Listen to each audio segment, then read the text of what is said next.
بسم اللہ الرحمن الرحیم۔ السلام علیکم ورحمۃ اللہ وبرکاتہ۔ اس ویڈیو میں ہم جانیں گے کہ کیسے حضرت آدم علیہ السلام کو جنت سے نکالا گیا اور زمین پر ان کو کن کن حالات اور مشکلات کا سامنا کرنا پڑا۔ جب حضرت آدم علیہ السلام نے اماں حوا کے قائل کرنے پر ممنوعہ جنتی پھل کھا لیا تو اس کا لقمہ ابھی پیٹ تک نہ پہنچا تھا کہ جنتی لباس اتار دیا گیا۔ حضرت جبرائیل علیہ السلام نے آگے بڑھ کر سر سے تاج عزت اتار لیا۔ حضرت میکائیل علیہ السلام نے پیشانی سے نشان وقار اتارا اور حضرت جبرائیل علیہ السلام کو فی الفور ان کی خدمت سے ہٹا لیا گیا اور فرشتوں کو حکم ہوا کہ ان دونوں کو میرے قرب و جوار سے نکال دیا جائے۔ آدم اور حوا علیہ السلام نے جو خود کو برہنہ دیکھا تو فرتے ندامت سے بھاگنے لگے۔ جس درخت کے پاس چھپنے کے لیے جاتے وہ ان سے الگ ہو جاتا۔ بالآخر حضرت آدم علیہ السلام کے بال اناب کے درخت کی شاخوں سے الجھ گئے۔ آپ علیہ السلام کے دل میں فوراً خیال آیا کہ میں عذاب الہی میں جکڑا گیا ہوں۔ آپ علیہ السلام نے درخت سے فرمایا مجھے چھوڑ دے۔ درخت نے کہا مجھے اسی بات کا حکم دیا گیا ہے، اگر خلاف ورزی کروں گا تو میری کیفیت بھی آپ کی طرح ہوگی۔ اس وقت حضرت آدم علیہ السلام کی زبان سے العما کے الفاظ نکلے۔ خطاب باری تعالیٰ ہوا، اے آدم مجھ سے بھاگ کر جانا چاہتے ہو؟ آپ نے سر جھکایا اور کہا یا الہ العالمین، میں تجھ سے بھاگتا نہیں ہوں بلکہ شرم و ندامت کی وجہ سے چھپنا چاہتا ہوں۔ پھر ارشاد ہوا، اے آدم کس جگہ ہو؟ عرض کیا الہی درخت اناب کے نیچے برہنگی کی حالت پر اسیر ہوں۔ درخت کی شاخوں نے مجھے روک رکھا ہے، اب تو میرا حال نہیں پوچھتا اور میری حالت پر ترس نہیں آتا۔ فرمان الہی ہوا، اے آدم تمہاری یہ پریشانی تمہارے اعمال کا نتیجہ ہے۔ اس کے بعد حضرت جبرائیل علیہ السلام آگے بڑھے تاکہ آدم و حوا علیہ السلام کو جنت سے نکال دیں۔ حضرت آدم علیہ السلام نے 70 پوشی کے لیے جنت کے درختوں سے پتے طلب کیے مگر سب نے پتے دینے سے انکار کر دیا سوائے درخت انجیر کے۔ بعضوں نے زیتون و کھجور وغیرہ بھی لکھا ہے۔ پھر اماں حوا کو مخاطب کرتے ہوئے ارشاد فرمایا، اے حوا کیا سبب ہے کہ تم خود بھی گمراہ ہوئی اور آدم علیہ السلام کو بھی ورگلایا، اپنے اور آدم علیہ السلام کی برہنگی کا سبب بنی؟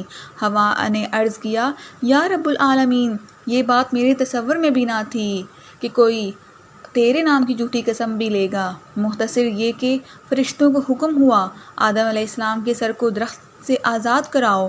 حضرت آدم علیہ السلام کو جب یہ یقین ہو چلا کہ عتاب خداوندی سے رہائی ممکن نہیں تو عرض کیا، اے میرے مالک تو نے مجھے اپنے دستے قدرت سے پیدا فرمایا، اگر تو اپنی روح میرے اندر نہ پھونکتا تو ملائک کو میرے لیے سجدے کا حکم نہ دیتا اور نہ ہی مجھے وحشت میں سکونت دیتا۔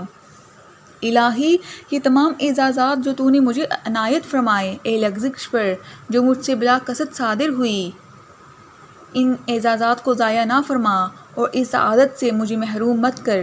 حضرت آدم علیہ السلام کی التجا کا کوئی جواب نہ دیا گیا اور ارشاد ہوا، میرے بندے کو لے جاؤ۔ فرشتوں نے آگے بڑھ کر آدم علیہ السلام کو پکڑنا چاہا تو آپ علیہ السلام نے ایک ہاتھ سے دوسرے کو پکڑ لیا اور عرض کی، ابھی میں تیری جدائی کی تاب نہیں رکھتا اور تو مجھے جنت سے نکال رہا ہے، تیرے بغیر مجھے سکون و قرار نہ آئے گا، خداوند مجھ پر رحم فرما۔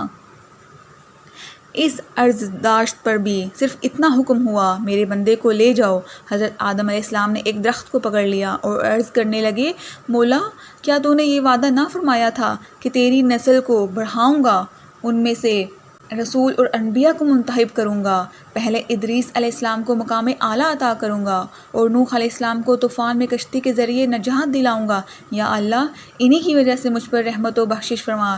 پھر بھی شنوائی نہ ہوئی اور حکم ہوا، میرے بندے کو لے جاؤ۔ فرشتوں نے آدم علیہ السلام کا بازو پکڑ لیا۔ آدم علیہ السلام نے پھر درخت کو مضبوطی سے تھاما اور التجا کی، الہی تو نے فرمایا تھا کہ ایک پیغمبر تیری نسل سے پیدا کروں گا، اسے منصب خلت پر سرفراز کروں گا، اس کے فرزند کو ذبیح بناؤں گا اور پھر موسیٰ علیہ السلام کو مبعوث فرماؤں گا اور اسے ہم کلامی کا شرف بخشوں گا۔ یا الہی تو ان کی وجہ سے مجھ پر رحم مت فرما اور میری غریبی پر بخشش فرما۔ پھر فرشتوں کو حکم ہوگا، میرے بندے کو لے جاؤ۔ پھر آدم علیہ السلام عرض کریں گے، اے میرے رب تیرا ایک پیغمبر محمد صلی اللہ علیہ وآلہ وسلم ہے جس کو تو اپنا حبیب بنائے گا اور تمام مخلوق پر فضیلت عطا فرمائے گا۔ الہی اس ذات مقدس کی وجہ سے ہی مجھ پر رحم فرما۔ چنانچہ حکم ہوگا، اے فرشتوں، اب میرے مقرب بندے اور نائب کے ساتھ نرمی برتو، کیونکہ وہ اب میری بارگاہ میں ایسے شفیع کو لایا ہے کہ اس کی برکت سے جو کچھ طلب کرے گا پائے گا۔ اے آدم، ہم نے سرزمین پر تمہیں اس لیے تخلیق فرمایا ہے تاکہ زمین کی خلافت و امارت اور اس کو آباد کرنے کی ذمہ داری تمہارے سپرد کریں، لہٰذا تم جاؤ اور وہاں اقامت گزین ہو۔ حضرت آدم علیہ السلام نے عرض کیا، کیا مجھے دوبارہ بحشت میں داخلے کی اجازت مل جائے گی؟ چنانچہ قرآن پاک کی سورہ بقرہ میں کچھ یوں ارشاد ہے، پھر شیطان نے انہیں اس جگہ سے ہلا دیا اور انہیں اس راحت کے مقام سے جہاں وہ تھے الگ کر دیا، اور ہم نے حکم دیا کہ تم نیچے اتر جاؤ، تم ایک دوسرے کے دشمن رہو گے، اب تمہارے لیے زمین میں ہی معینہ مدت تک جائے قرار ہے اور نفع اٹھانا مقدر کر دیا گیا ہے۔ پھر آدم علیہ السلام نے اپنے رب سے عاجزی اور معافی کے چند کلمات سیکھ لیے، پس اللہ نے ان کی توبہ قبول فرما لی، بے شک وہی بہت توبہ قبول کرنے والا مہربان ہے۔ ہم نے فرمایا، تم سب جنت سے اتر جاؤ، پھر اگر تمہارے پاس میری طرف سے کوئی ہدایت پہنچے تو جو بھی میری ہدایت کی پیروی کرے گا نہ ان پر کوئی خوف ہوگا اور نہ وہ غمگین ہوں گے، اور جو لوگ کفر کریں گے اور ہماری آیتوں کو جھٹلائیں گے تو وہی دوزخی ہوں گے، وہ اس میں ہمیشہ رہیں گے۔ یوں اللہ تعالیٰ نے حضرت آدم علیہ السلام کے دوبارہ جنت میں جانے کے سوال کا جواب ارشاد فرمایا۔ پھر حضرت جبرائیل علیہ السلام کی قیادت میں آدم اور حوا علیہ السلام روانہ ہوئے۔ آپ علیہ السلام نے جبرائیل علیہ السلام سے پوچھا، مجھے کہاں لے جا رہے ہو؟ جبرائیل علیہ السلام نے کہا، جہاں، یعنی جس مٹی سے آپ علیہ السلام پیدا ہوئے تھے۔ پوچھا، عارضی یا مستقل؟ جبرائیل علیہ السلام نے کہا، یہ بات میرے علم میں بھی نہیں۔ پوچھا، وہاں میرا رفیق تنہائی کون ہوگا؟ کہا، وہی جس کے کہنے پر آپ علیہ السلام نے پھل کھایا تھا۔ پھر یہ قافلہ یکے بعد دیگرے زمین پر اترا۔ حضرت ابن عباس رضی اللہ عنہ فرماتے ہیں، حضرت آدم علیہ السلام کو مکہ اور طائف کے درمیان دہنا کے مقام پر اتارا گیا۔ ابن ابی حاتم اور حضرت حسن بصری فرماتے ہیں کہ آپ علیہ السلام کو ہند میں، حضرت حوا کو شہر جدہ میں، ابلیس کو بصرہ میں اور سام کو اصفہان میں اتارا گیا۔ تاہم جگہوں کے بارے میں مختلف روایات ملتی ہیں۔ بہرحال جب حضرت جبرائیل علیہ السلام حضرت آدم علیہ السلام کو چھوڑ کر واپس چل دیے تو آپ علیہ السلام نے کثرت سے گریہ وزاری کی۔ اللہ تعالیٰ نے زمین کے جانوروں کو حضرت آدم علیہ السلام کی عیادت کا حکم فرمایا۔ جب جانوروں کے گروہ جمع ہو کر آپ علیہ السلام کے پاس پہنچے تو دیکھا کہ آدم علیہ السلام گردن ڈالے مصروف گریہ تھے۔ تمام جانور متنفر ہو کر واپس چل دیے کہ کہیں ہم بھی ان کی نافرمانی کی وجہ سے عذاب الہی میں گرفتار نہ ہو جائیں۔ اس سے حضرت آدم علیہ السلام کی گریہ زاری میں مزید اضافہ ہو گیا۔ اللہ تعالیٰ نے ان پر رحم فرمایا اور ان کی معافی کو قبول فرمایا۔ رسول اللہ صلی اللہ علیہ وآلہ وسلم نے فرمایا، حضرت آدم علیہ السلام جب دنیا میں تشریف لائے تو ان کے جسم پر جنتی پتے لپیٹے ہوئے تھے جو ان کی ستر پوشی کر رہے تھے، اور دنیا کی ہوا کی وجہ سے وہ پتے خشک ہو گئے اور ملک ہند میں چاروں طرف پھیل گئے۔ ان خشک پتوں کے اثرات دنیا کے درختوں اور پتوں میں اثر انداز ہو گئے اور ان کا اثر قیامت تک باقی رہے گا، جس سے مختلف قسم کی خوشبوئیں مثلاً مشک، عنبر و عود آتی رہیں گی۔ حضرت عبداللہ بن عباس رضی اللہ عنہ فرماتے ہیں کہ حضرت آدم علیہ السلام نے زمین پر تشریف لانے کے بعد سب سے پہلے جو کھانا تناول فرمایا وہ گندم کا تھا، اور ایک اور روایت میں ہے کہ حضرت آدم و حوا علیہ السلام نے جو سب سے پہلا لباس دنیا میں تشریف لا کر پہنا وہ بھیڑ کی اون کا تھا۔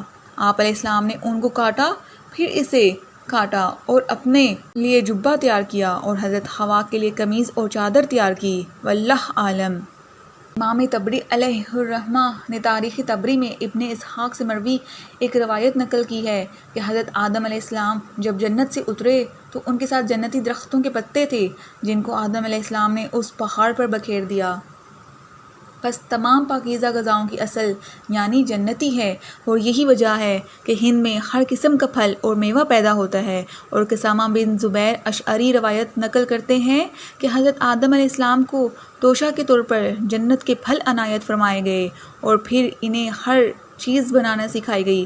بس تمہارے یہ تمام پھل جنت کے پھلوں سے پیدا ہوئے، فرق صرف اتنا ہے کہ یہ زمینی آب و ہوا کی وجہ سے اپنی حالت تبدیل کر جاتے ہیں، جبکہ جنت کے میوے گلتے سڑتے نہیں۔ ایک اور روایت جو کہ حضرت عبداللہ ابن عباس رضی اللہ عنہ سے مروی ہے کہ حضرت آدم علیہ السلام کے ساتھ جنت کی ہوا تھی جس کا تعلق جنت کے درختوں اور وادیوں سے جڑا ہوا تھا۔ اس کی وجہ سے جنت کی خوشبو دنیا میں آتی تھی، لہٰذا دنیا میں موجود خوشبوئیں جنت کی ہوا کی وجہ سے ہیں۔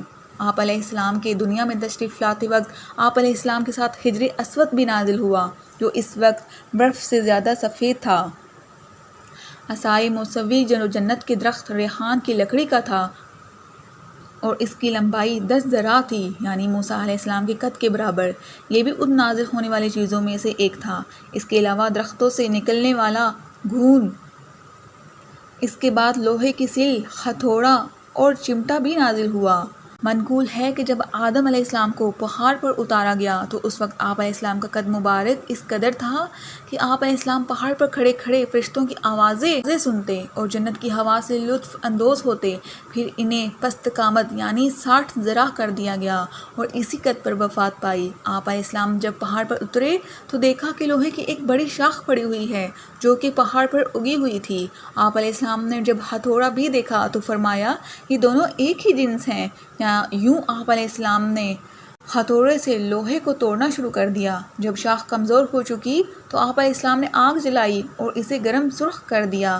بعض روایت میں ہے کہ حضرت جبرائیل علیہ السلام آگ لے کر آئے تھے یا 2 پتھر لائے تھے جن کو رگڑ کر آگ جلانے کا طریقہ بتایا گیا، اور یوں بھی ہے کہ حضرت جبرائیل علیہ السلام نے آگ کو پکڑا ہوا تھا۔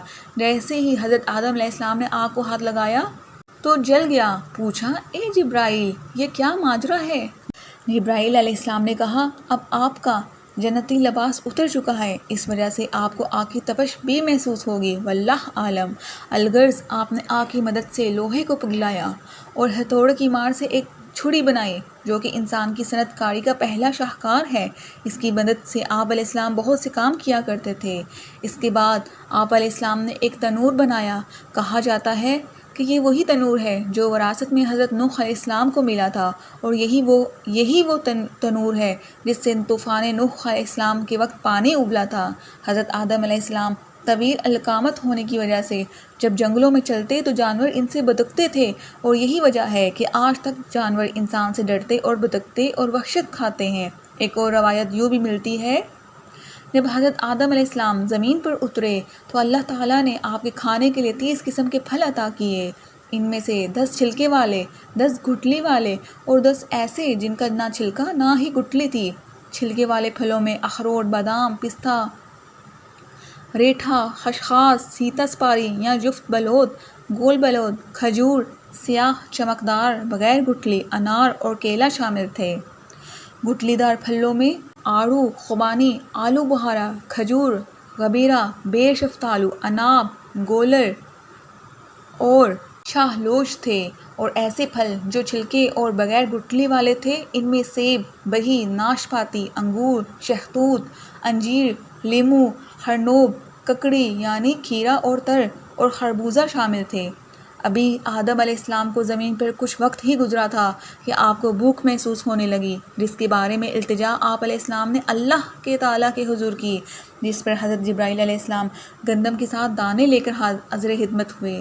حضرت آدم علیہ السلام نے پوچھا یہ کیا ہے؟ جبرائیل علیہ السلام نے عرض کیا یہ وہی ہے جو آپ کی جنت سے اخراج کا سبب بنی۔ آپ علیہ السلام نے پھر پوچھا میں ان دانوں کا کیا کروں؟ جبرائیل علیہ السلام نے کہا ان کو زمین میں پھیلا دیں۔ حضرت آدم علیہ السلام نے وہ دانے لیے اور زمین پر پھیلا دیے۔ اللہ تعالیٰ نے ایک گھڑی میں ہی ان کو اگا دیا۔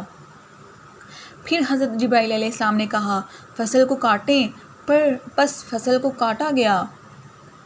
پھر کہا اس کو جمع کریں اور اپنے ہاتھوں سے رگڑیں۔ حضرت آدم علیہ السلام نے ایسا ہی کیا، پھر پھونک مار کر اس کے بھوسے اڑائے اور باقی صرف دانے رہ گئے۔ پھر اس کے بعد حضرت جبرائیل علیہ السلام آپ علیہ السلام کو 2 پتھروں کے پاس لائے اور ایک پر دانے رکھ کر دوسرے پتھر سے پیسنے کا بتایا۔ حضرت آدم علیہ السلام نے دانوں کو پیسا، پھر ان سے آٹا گوندھا، آگ جلائی اور اس پر روٹی بنائی۔ یوں یہ آگ پر تیار ہونے والی سب سے پہلی روٹی تھی۔